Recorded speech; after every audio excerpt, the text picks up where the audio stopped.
You will never find a more wretched hive of scum and villainy.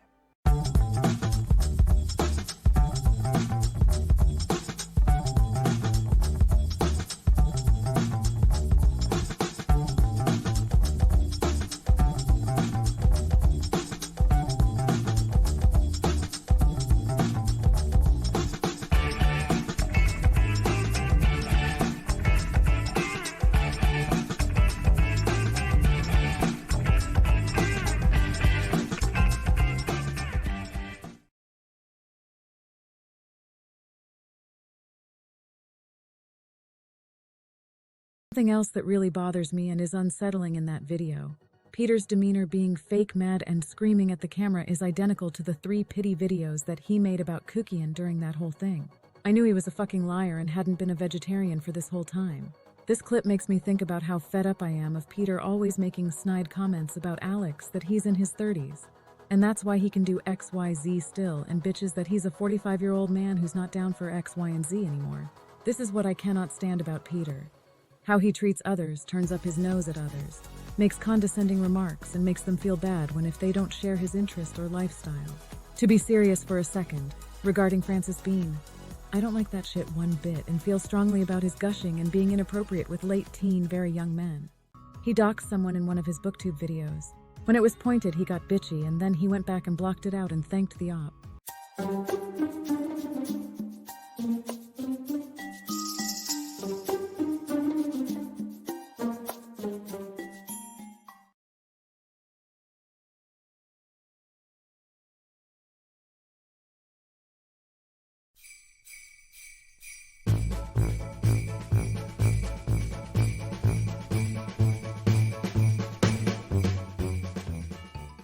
You will be hearing from my attorney. Is that the law offices of Hagen and Dot? Hey! You're in my son. I'm trying to get an all-over tan. Well, you're asking a lot of the sun.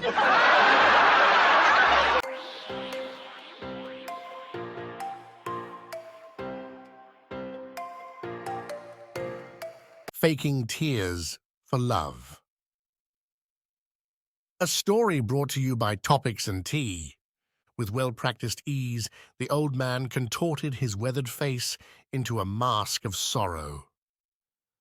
His fingers, gnarled from years of both labor and leisure, crept up to his eyes, pressing at the corners as if to coax out tears that were reticent to appear. A small victory played across his lips as a solitary droplet squeezed forth, tracing a path down his cheek like a runner reluctant to race. He rocked back in his chair, a creaking accompaniment to the mournful dance of overgrown weeds that swayed around the porch, touched by the breath of the Indiana wind. The howl that whispered through the air seemed to carry with it stories of hardship and woe, the perfect soundtrack for the tale he was about to spin. "Ah, my gaggle of old biddies," he began, his voice quaking with feigned vulnerability, addressing the invisible audience on the other side of his screen. "It's not easy for an old man like me, bullied by time and forgotten by so many." He paused, giving the performance just enough space to let the weight of his words settle. His fingers lingered near his dampened eye, as if to emphasize the pain he felt.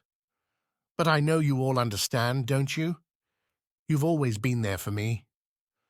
The screen lit up with hearts and sympathetic messages, a cascade of digital warmth that filled the void of his lonely existence. He leaned forward, letting the dim light catch the sheen of another fabricated tear, crafting his narrative with the skill of a weaver entwining threads into tapestry. "Let me tell you what happened this week," he said, drawing them in closer with a conspiratorial tone. "I think you'll find it quite enlightening." As the sun dipped lower, casting long shadows across the porch, the old man's eyes gleamed with something less than pure. Another story stolen, another experience claimed as his own. He was a maestro of manipulation, conducting his audience's emotions with every calculated word. And when he finally finished his tale, leaving it on a cliffhanger draped in mystery and melancholy, he knew they would be clamoring for more. As the screen's glow faded with the setting sun, the old man sat back, surrounded by the encroaching darkness, satisfied with his sinister day's work.